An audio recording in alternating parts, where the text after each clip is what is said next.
Bonjour chers amis, c'est Cyril de Lille.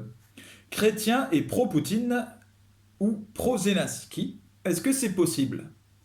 Voilà la question que je pose aujourd'hui et qui nous vient comme une évidence, en tout cas pour moi, à partir de la guerre en Ukraine. Puisque dans cette guerre, qui est une guerre parmi les autres actuellement, chacun des deux camps se dit chrétien. Voilà pourquoi je l'utilise comme point de départ de ma réflexion.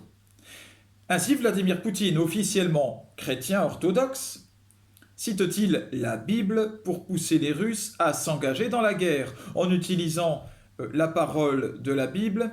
Il n'y a pas de plus grand amour que de donner sa vie pour ceux qu'on aime. Alors ça, c'est une phrase dont l'exemple majeur est celui de Jésus-Christ sur la croix. La façon dont l'utilise Vladimir Poutine est une déformation grave du message chrétien. Je tiens à le dire. Ce n'est pas le sujet de la vidéo, je ne développerai pas ça maintenant. Volodymyr Zelensky, de son côté, ne fait pas mieux. Lui qui est donc un juif non pratiquant, il a fait baptiser ses enfants selon le rite chrétien orthodoxe. Comme Vladimir Poutine, il défend l'identité spirituelle chrétienne orthodoxe de son pays. Sauf que les responsables des églises russes et ukrainiennes, qui sont toutes les deux des églises orthodoxes, se livrent également une guerre. Chacun a pris un camp, chacun a pris le parti de son pays, chacun a pris le parti du président. Et donc, eh bien, vous avez des responsables d'église, des patriarches, qui accusent celui d'en face d'être le diable, ou le serviteur du diable, ou je ne sais quoi. Voilà. Ils se livrent une guerre de malédiction. Alors, du coup, chaque chrétien est concerné, en particulier ceux évidemment qui sont russes ou ukrainiens, ou pro-russes, pro-ukrainiens.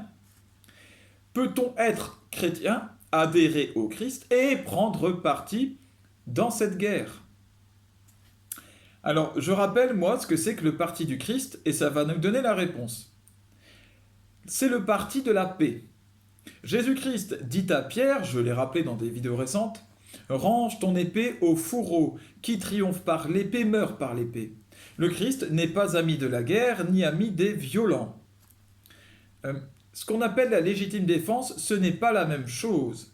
La légitime défense, c'est le fait de se défendre lorsqu'on est attaqué par quelqu'un au moment où l'on est attaqué, ou alors de défendre quelqu'un qui est attaqué, qui ne peut pas se défendre au moment où il est attaqué.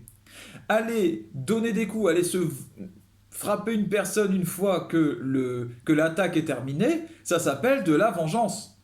Lorsque vous n'êtes plus en danger immédiat et que vous allez quand même volontairement donner des coups, c'est de la vengeance. Ce n'est plus chrétien. Et c'est ce que condamne Jésus en disant « Range ton épée » à Pierre. Les artisans de paix seront appelés fils de Dieu. Là aussi, c'est la Bible.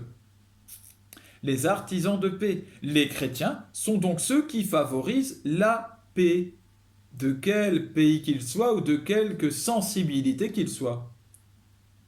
Alors voilà maintenant, Vladimir Poutine, en envoyant des soldats et des blindés, favorise-t-il la paix? Vladimir Poutine est-il un homme de paix? En enlevant des enfants ukrainiens à leur famille, fait-il la volonté de Dieu? Et je pourrais encore dire beaucoup de choses. Non, il ne fait pas la volonté de Dieu, quelles que soient les paroles qu'il peut citer de la Bible, il aura à rendre compte. Parce que Vladimir Poutine fait verser le sang. Il utilise la Bible, il utilise des paroles d'amour pour pousser à la guerre son peuple. Il ne pousse pas son peuple à la conversion à Dieu, il le pousse donc au péché, à faire le mal. Vladimir Poutine devra en rendre compte. Volodymyr Zelensky, en nourrissant constamment le conflit par l'armement régulier qu'il réclame à tous les pays du monde, en refusant toute démarche de paix, en accusant tous ceux qui, justement, le poussent à chercher la paix, à faire des démarches de paix, comme le pape, eh bien, il les accuse d'être à chaque fois des soutiens de la Russie, des amis des oligarques russes, etc. Même le pape, il l'a accusé d'être un ami de la Russie. Va-t-il dans le sens de la paix en faisant cela? Non, il n'y va pas. Et lui aussi aura tout autant, et dans une mesure qui m'échappe parce que je ne peux pas les juger, mais il aura à rendre compte à Dieu de ce qu'il fait, parce qu'il ne va pas dans le sens de Dieu. Et lui aussi peut utiliser je ne sais quelle identité chrétienne orthodoxe de l'Ukraine, je ne sais quelle pseudo-grandeur qu'il y aurait à aller à la guerre, à utiliser l'épée pour massacrer, etc., pour se venger, parce qu'il utilise des drones aussi pour attaquer, par exemple, la Russie. Il aura, lui aussi, à rendre compte. Il pousse son peuple, lui aussi, au massacre. Des deux côtés, vous avez des pro-guerre, des amis de la guerre.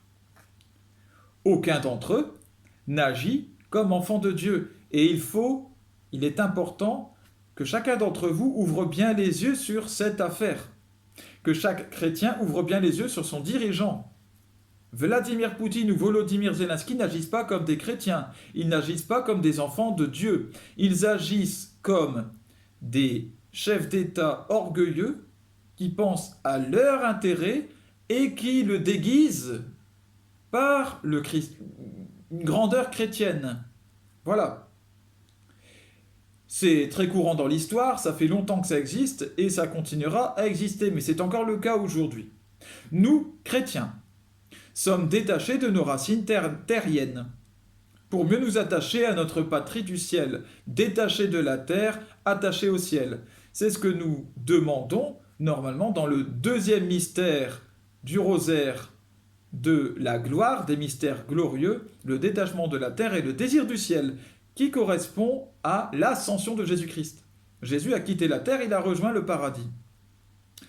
Nous avons, nous, chrétiens, le devoir de proclamer le message du Christ et d'agir selon ce message, la parole et l'action.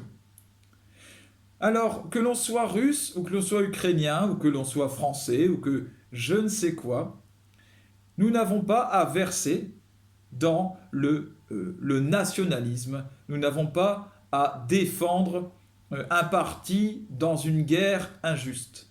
Toute guerre, toute violence, toute brutalité est injuste. En tout cas, les guerres du monde, les guerres qui font des morts. Chrétiens pro-russes, détachez-vous de vos racines terriennes, parce qu'on ne peut pas en fait être chrétien et pro-russe, ça n'existe pas. On ne peut pas être chrétien et versé dans une quelconque idéologie du monde. On ne peut pas être chrétien et militant LGBT. On ne peut pas être chrétien et militant végan. On ne peut pas être chrétien et militant féministe. Voilà. Et je pourrais continuer comme ça longtemps. On ne peut pas être chrétien et pro-russe, on ne peut pas être chrétien et pro-ukrainien, on ne peut pas être chrétien et pro-palestinien, on ne peut pas être chrétien et pro-israélien, etc. On est chrétien et pro-paix. On est chrétien et pour le Christ et pour tout ce qu'il nous a enseigné. Alors, les chrétiens pro-russes, détachez-vous de vos racines terriennes et pour prendre de la distance avec Vladimir Poutine et sa propagande. Chrétiens pro-ukrainiens, détachez-vous de votre origine charnelle qui vous rattache à la terre et prenez de la distance avec Volodymyr Zelensky et son agressivité belliqueuse. Si vous le refusez, vous pouvez refuser ce que je dis là, vous pouvez refuser de quitter votre parti pris terrien. C'est le Christ que vous refusez et c'est le ciel. Vous refusez d'obéir au Père céleste. Voilà. Qu'il n'y ait pas de cela entre nous. Parce qu'en faisant cela, vous quittez le peuple de Dieu. Or, c'est un grand malheur. Qu'il n'y ait pas de cela entre nous, peuple de Dieu, mais bien plutôt l'unité des fidèles de Dieu tournés vers la Jérusalem céleste. La seule patrie qui est la nôtre et qui nous revient, la seule pour laquelle nous pouvons être nationalistes, patriotes, c'est la Jérusalem céleste, c'est-à-dire notre sainte cité qui viendra sur la Jérusalem terrienne, mais qui sera cette Jérusalem transfigurée, qui reviendra au saint peuple de Dieu, ceux qui auront fait sa volonté, ceux qui auront choisi la paix, l'amour.